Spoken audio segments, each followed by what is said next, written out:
ibitaro vy'akarere vya Rumonge co kimwe n'igisagara ca Rumonge bigiye kuvukanishwa n'igisagara ca Papenburg co mu gihugu c'Ubudagi. Ivyo bikaba vyashobotse kubera imigendanire myiza iri hagati y'abenegihugu bo muri ico gisagara na muganga Gafumbegete Evariste, umurundi amaze imyaka 42 aba mu gihugu c'Ubudagi.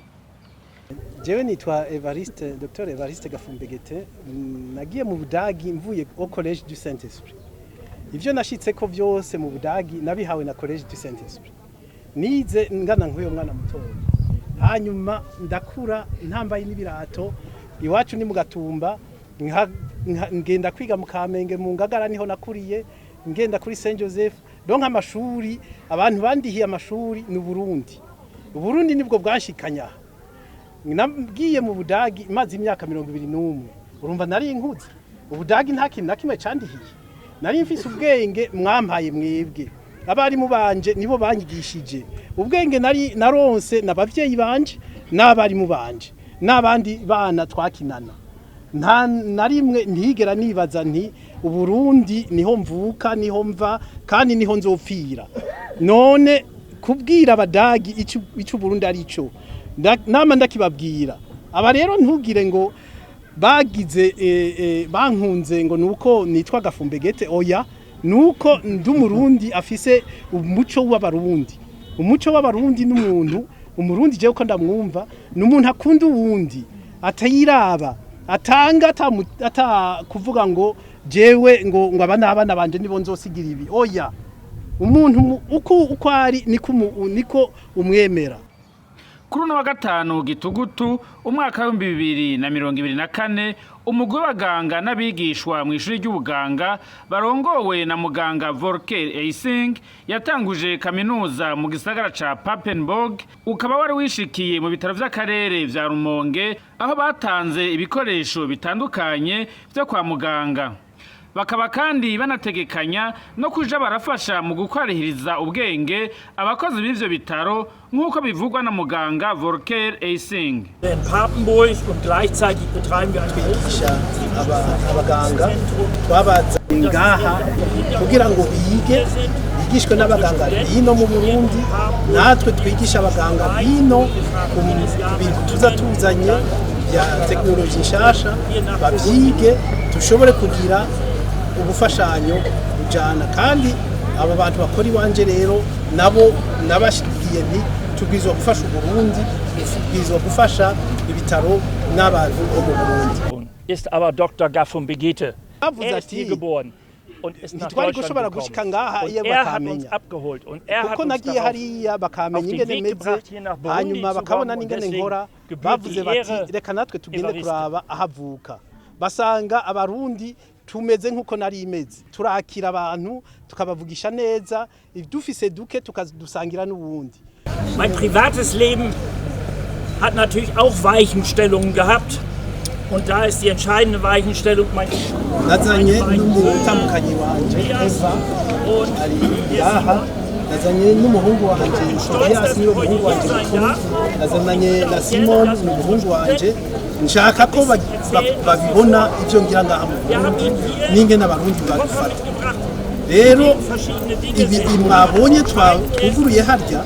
ni nakama kuko hariho ibindi biriko biraza biri mu nzira mu ndege, hariho ultrason dufise twazanye Dr. Musi aho twamwevita mu Budagi akazi wanje twiga iyo appareil niyo yigiyeko niyo twashatse yuko ishika no munsi ngaha tukayitanga na mwebwe mubona mugabo ntiyashoboye gushika. Rero mugabo yakira arazi ingene ikora, atashoboye kubimenya tuzoshira ibisatelite tubimwereke turi hariya. Hanyuma twazanye ikamyo yose yuzuye ibikoresho byo muri ibi bitaro, harimo ibitanda chaise roulante y'ibimuga menshi cyane.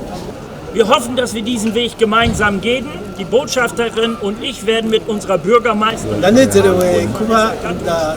na son excellence annonciata Sendazirasa ngaha ambasadrice wacu atuvugira hariya tuvugira hino mu Burundi kuba yatuzanye ngaha kandi nibyo ibyo dushaka gukora dushaka yuko umunyeshuri umwe muri aba bavuga ibyo byatuzanye ngaha in die Zukunft geben können. Muri uwo mugwi w'abaganga wari wagendanye na muganga Volker Eising mu bitaro vy'akarere vya Rumonge, abatari bake bakaba bariyemeje ivyo bagiye gufasha muri ivyo bitaro no mu bindi bice vy'igihugu. Ich heiße Willi Lückmann, komme aus Papenburg und habe eine Textkanzlei, eine Steuerberatungskanzlei mit etwa 400 Unternehmen. mu vy'amafinance ni expert comptable akorera amasosiyete amajana ane akaba ari umugwizatunga hanyuma mugabe ico sico kimuranga ikimuranga nuko ari umuntu akunda Imana cyane akaba yagize Imana akamenyana na Dr. Volker Eising baba bagenzi ahamubwiriye rero ingene Burundi bugifashe n'ingene bumeze n'ingene bwamwakiriye n'ingene bwakiriye abanyeshuri avuga ati jewe reka nanje ngende kuraba ubwo Burundi ashitse ngaha baba bana baba abagore baba batama baba abasore bakiri bato bose bamwakiriye n'umutima mwiza cyane none nawe ubu yafashe ingingo yo kuzofasha Burundi nkuko abishoboye. Ja, mein Name ist Monika ibyo kuvura abana bavutse bataragera rero ibyo nashaka ariko ndabyigisha abantu bo ngaha babikoramwo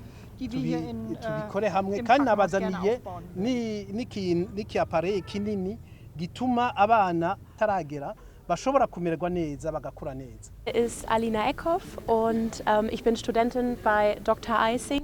Izina ryanje nitwa Alina Eckhoff ndi umunyeshuri yiga muri universite kwa Dr. Eising rero jewe naje nibwo bwa mbere nshika ngaha mu Burundi aho twaciye hose naranezerewe cyane nshitse ahantu rero twaraye duca ku ishuri ritoyi ririmo abana amajana 600 rabo bana mfata amatriko nari navuye mu Budagi ndayabashikiriza na football turayibaha baranezerwa rwose ubu baserukira catubwira ati twebwe ngaha dufise imisarani 3 gusa ati nabana benshi kandi korana nabi none ubu naciye mfata ubu ingingo yuko nzogenda mubo arakina football kandi neza ati nzoca ngenda mubo duhora dukina nabo ndabasaba amahera tububakire abo bana umusarani mwiza. Die Verbindung hier im Krankenhaus, die ist enorm wichtig, aber wir möchten auch die Brücke, die wir hier nach Burundi gebaut haben, ausweiten, auch auf andere Dörfer, auf andere Projekte. Und die Freude zu sehen in den Augen der Kinder war unbeschreiblich. Und wir hoffen, dass dieses Projekt, unsere Brücke, immer weiter wächst und wächst. Und wir werden auch in Zukunft weiterhin mit der Schule verbunden bleiben. Wir werden sorgen dafür, dass sie Sanitäranlagen bekommen und weitere Projekte wie Licht installieren, kigenda nk'umuntu umwe gusa muri sens unique donc ni kiraro gifasha yuko buja n'ubuza abarundi bakazi iwacu bakabona ingene natwe tubaho hanyuma bakagaruka bakavuga ingene tubaho natwe tukaza twabonye ingene mwadufashe neza ingene mudukunda nukuri byashitse ku mutima dafür sorgen, dass die Internet bekommen, sodass wir von Burundi aus hier aus Simon mit Eising, du Muhungu wa Dr. Eising, jewe aho papa ambwiriye ati nuze nawe tujane mu Burundi maze imyaka 16 y'amavuko naciye ndamubwira nti sinogenda nanje ntajanye ubumenyi bwanje acafata amahera yiwe ayagura iyi satellite rero igituma yayiguze yiyumviriye ati ko abaganga bajino iwacu ipapumbuye bagasubira mu Burundi baramutse bafise ingorane eske bo communica gute na papa canke na Gafumbegete ari mepen bo communica gute ati iyi izobatuma bagenda ibirometero amajana 6 mu kirere twebwe tukabibona turi hariya tugakomunika nabo tubabwira ingene buvura abantu canke ari ingorane bafise tukababwira ingene twebwe twoshobora kubigira turi hariya. Ich war letztes Jahr schon mal hier in Burundi und wir wurden letztes Jahr schon mit offenen Armen. Najewe narize kuri iryo shuri ubu ndakora ndahembwa amahera muri praxis yiwe. Rero muri ico gihe ni jewe naje mu mwaka uheze ndi umunyeshuri, hanyuma ndabona ingene abarundi badufashe neza, ndabona igishika badufitiye, urukundo badufitiye,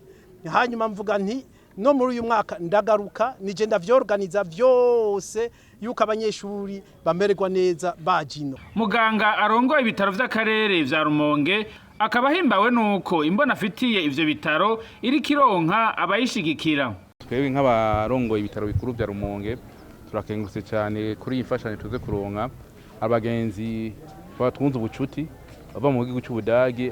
bashoboye kutuzanira ibikoresho bitari bike, abari amapareye azosamirira kure ya satellite, hariho n'icuma ca appareil ya ecographe tarashika, ako twizeye ko mu ndwiza zoba yashitse byose byaje kudushikira mu migambi ko twashira mu ngiro muri ibitaro byacu mu kugerageza ku abenegihugu batwitura bashobora kuronka kuvugwa neza no gushobora kuronka amaserivisi yose yakwiye. Ibitaro vya Rumonge ni ibitaro biraha mu karere twokira abagwayi benshi cyane, kandi birahari duhamagarirwa kurungika abagwayi Bujumbura bivanye no kubura ibikoresho canke ubumenyi. Ubu rero tukaba twagira muri izo mfasha tuko turaronka zigo dushigikira kuko novuga ko objectif dufise twebwe muri ibitaro byacu nuko ko atamugwayi n'umuto tuzosubira kurunka Bujumbura. Dushaka ko mwene gihugu wose yituye ibitaro byacu tuzomufashiriza nyene, hanyuma vyanse kukanyuma dushobora kumurunka mu Bujumbura kuko niteka iyo umuntu akwituye muri avya bene gihugu batwitura n'abantu tuvuga ko Bujumbura habagora no kuhaba, ariko iyo barose ama service hafi yaho baba biroroshe cyane, barona n'abantu basuza bakazonga n'abantu babazanya ninjya, ariko bagiye Bujumbura birabagora cyane. Aba baje kudushikira mu bandi benshi bakadushigikira, tukegura kandi na Coopération Suisse nayo nyiko ikudushikira mu migambi y'iterambere muri bitaro byacu bya Rumonge bicije magara mu kuvura indwara zo mu mutwe, n'abandi bagira n'abandi ba partenaire benshi au développement bakadushikira. Byose je kuri jewe mbona ko n'amateka kandi n'ikintu kiduhimbara twega abakozi mu bitaro. Kuri jewe ndakembwa cyane kubona dushobora kwicarana n'abakozi n'abandi babubaha mu ntara tugashikiriza imigambi, hanyuma tukayereka abo partenaire, hanyuma bagashobora kudushigikira. Ndazo no ku bakozi bose n'ikintu citeka cyane. Ivyo bitaro vy'akarere vya Rumonge bikaba bisanzwe bifise inyubako zishaje kuko vyubatswe mu mwaka w'1922, ari naco gituma umuyobozi w'ivyo bitaro avuga ko mu migambi ya vuba harimo kwagura ivyo bitaro kugira ngo n'ivyuma bigezweho bigiye kuzoshirwa muri ivyo bitaro bitanzwe n'uwo mugwi w'abaganga bizoronke aho bikoresherezwa habigenewe. Iyi service ya urgence yari kera laboratoire kera mu periode coloniale, ariko turagerageje kuyitransforma iraba urgence, ariko naho turavye manorme nikwija manorme. Ubu rero twaje tuvuga ko vyiza ko umuntu agore mu bitaro kugira umugambi wo kubaka inyubakwa nshasha ya urgence reanimation, kuko ivyo byose nabonye ko abagwayi benshi tutunguka mu Bujumbura n'abantu bakeneye reanimation. Tuguma twubake inzu ya 3 niveau, hanyuma izo bifisemo na block ya urgence na reanimation nama etage ya kabiri izo bafise service ya specialité, etage ya gatatu n'amasale ya renyo, hanyuma hariya inyuma tuguma naho nyine tugategura umugambi wo kubaka indi block ya maternité meramfa, kuko kubera tushobora gushika yambona kazoza bikiniko tubunga amazu nayo nameze neza. Turonse abashitsi nkaba je naruka mu Budagi, ico nakengurutse cyane nabonye ko tuvura kumwe twese. Je namaze amezi 2 ndiko ndiga kandi sinabaye wanyuma ko naragerageje gukora ibyo shoboye, nabonye mu bintu byo tuvura kumwe, ariko bo ico badusumbije n'ama technology ibyuma yo bigeze, kuko bo bariya akantu kose bararushira mu kucuma bakabona ingwara. Ico nena baratwemerera nabonye muri ico bagiye baradushigikira, kuko tumaze kubaka amazu ameze neza, kuko urabona nk'iyo amaparete baduha biragoya, urabona nawe uyinstara kuko niwe shira kuri hari ihema cyangwa shira hariya biratugora. Twene ko tukugira inyubakwa zizomara n'imyaka 100, aho dushaka kwensera ko iyo apareka naho nyene izomara imyaka myinshi. Service santé sabako dufise inyubakwa nziza, dufise ahantu abakozi bameze neza, dufise n'abantu bariko badushigikira. Tuguma tuje mu ntumbero ya medicine telemedicine tuvure partenaire nico niyo vision mfite jewe ko twogira telemedicine de telle façon ko umuntu ari ngaha avugwe par television kandi nabo nico batubwiye ko tubazane icuma cha satellite tugishire ngaha hanyuma kigoranye cyose habaganga bari ngaha two tura nkuko mabyumvise imigenanire amacimenage project zigenze neza bazorongo ubwo buryo bazo baragenda hariya banonosora ibyo batashobora gukora habakagaruka ino bakabishira nibagumeyo bagaruke ngo je nagaruse hanyuma tugerageza ushiringire kuko twiravye ngo babivuze Nyakubahwa Evariste nitwirabe twebwe kuko twebwe ngaha two turarengana hanyuma uzoba ari we wese ko ari n'umuntu umugambi atagize avuga umugambi tugiye gukora vuba wo muri laboratoire wo gupima amakansere aho yatwemere ko niba sanzwe umuhinga wavyo ijya cyuma tuzo aba laboratoire turavugana nabo nyene dupime ingwara kansere umuntu wese azo afite ikivyimba cyari cyo cyose tumupime bo nyene yatwemere nabo nyene hariya ariyo kipe tuza mu kwa mbere izo nayo nyene irabe neza ingene tugiye gukorana umugambi wo gupima amakansere ko ugiye uno muso urashobora kurungika echantier Bujumbura ikamara n'amezi 2 turaronka inyisho twe dushaka ubagupimye no muzi eje inyisho iboneke. Anosiata Sendazirasa asanzwe aserukira Uburundi mu gihugu c'Ubudagi nawe nyene arashima umutima w'urukundo muganga Gafumbegete Evariste na muganga Volker Eising bafitiye igihugu c'Uburundi. Cyo kumbure noherako nuko nagira ntangure mu gushimira cyane Dr Evariste Gafumbegete kuko twese ntituba turi ngaha iyo atabari we yagize umutima w'urukundo rw'igihugu ciwe kugira ngo wagishire mu bwonko bwaba mubona gushika naho ubona yuko agira n'ibigumbagumba imbere yanyu mukabona ko nawe nyene akunda iki gihugu cacu. Tubanze dushimire cyane Dr Evariste Gafumbegete. Jewe rero yaraje kundaba ku biro ngishika ari mu banyakiriye bararaza kuri ambassade turabonana ndumva ko ari umuntu wo gutera intege kuko ntitwabonanye atacarakora yari yamaze kubaka yaramaze gutangura kubaka ibitaro mu Gatumba nuko ubu biri mu mazi mugabo kuri we avuga ati navyo si bibi ati kuko hariyo nk'abo dukena kuvura bagize nk'amavese tuca tuzirondera n'utubato bakaza barazunguruka aho mu mazi ati no mu mutwe bikagenda neza murumva rero ngene ari umuntu byose aca biyindi ntumbero bigaca biryoha musubire mu mukomera amaji tureke ibyo ariko arakora iwacu akaba ari n'umuntu w'umuchef de service amaze imyaka 40 ari ibyo yigisha n'abadagi igihe bantumira gutanga amadiplome nibo bafashe ya mbere bansabira imibonano hariho igishira hamwe kinini cyane cubaka email cubaka amabato ndagitembera cyane kiri mu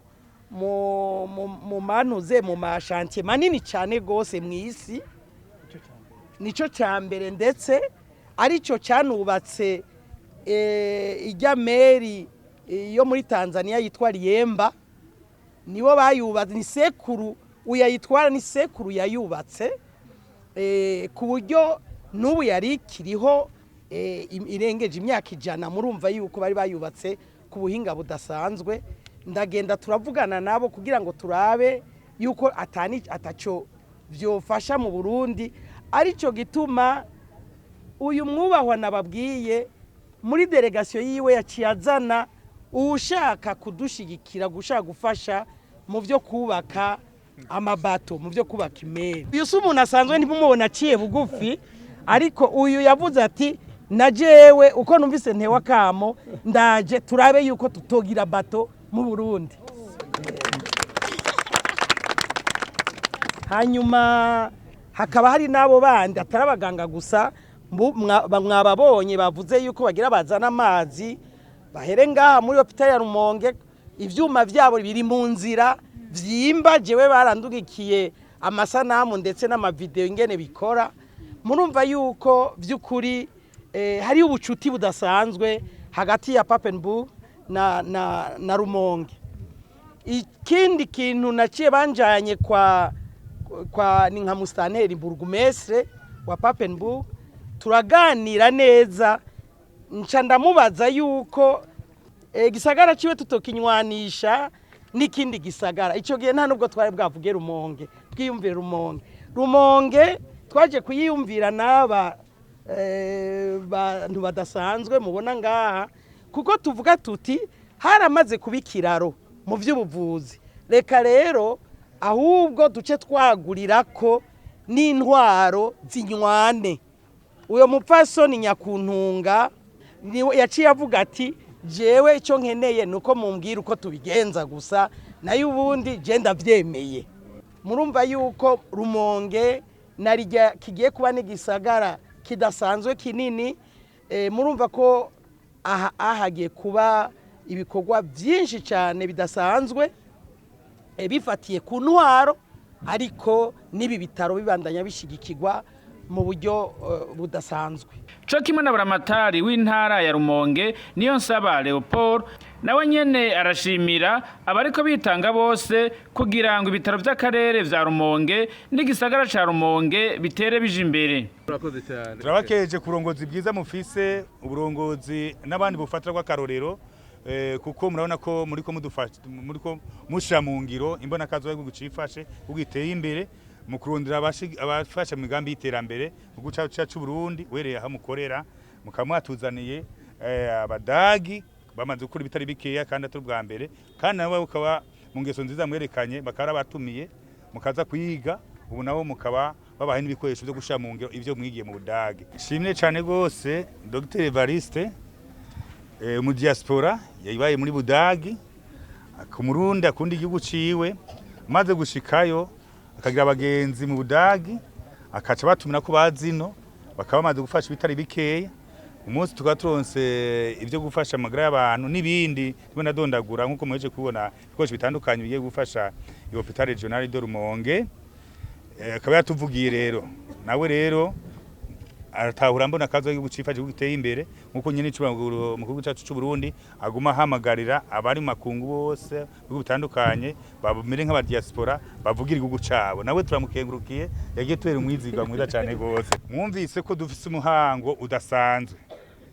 kubagi barafata amajambo uhereye ku baje barongoye n'aba bagendanye bavuze ko ikiraro kihakiri hagati Budagi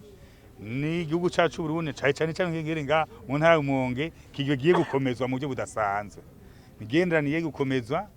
ni hariho n'izi projet umugambi wo guvukanisha bino bisagara Papenburg n'igisagara ca Rumonge bire murazi ko ari igisagara ca mukira rugendo rero imigambi igiye gukorwa ni myinshi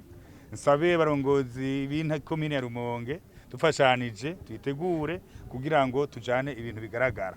turabashimiye rero kuri yo gabana mutwemereye ko tugirana ubucuti bukomeye reka rero tubishe muri pratique cyo dusaba na ambassadeur duserukira hariya wahegereye azoza dufasha kwegenyeza bavuze ati ikiraro bashizeho abarundi bagende mu Budagi abadagi bazino kandi bihe bihishije ururimi rw'ikidagi twatangwe kubwira ngaha mu ntara ya Rumonge mu gisagara ca Rumonge urumva bimeze neza saba abanyarumonge natwe dukerebuke twige umutima w'urukundo dufise tugumane kwakirana neza tubigumane gukomeza amaro n'umutekano no gucungera iby'abene gihugu by'abadiaspora by'abashigika imigambi y'iterambere tubandanye tubishira imbere ikimenyetso cyo kwerekana ko twanezerewe twashimye ko cyo tubaha ikado mwishikana muri mu gihugu cy'Ubudagi bavuye ko banezerewe cyane kandi ko iki ari kimenyetso kidasanzwe ko tugiye gukorana imigambi myinshi y'iterambere nashoboye kuvugira ngaha ariko tugiye kuyandika mwayumvise imwe musani yayidondaguye ubwo rugendo rukagwasozerewe n'udukino dutandukanye tw'abakozi bo mu bitaro vya Rumonge bakurikirana ururimi rw'ikidagi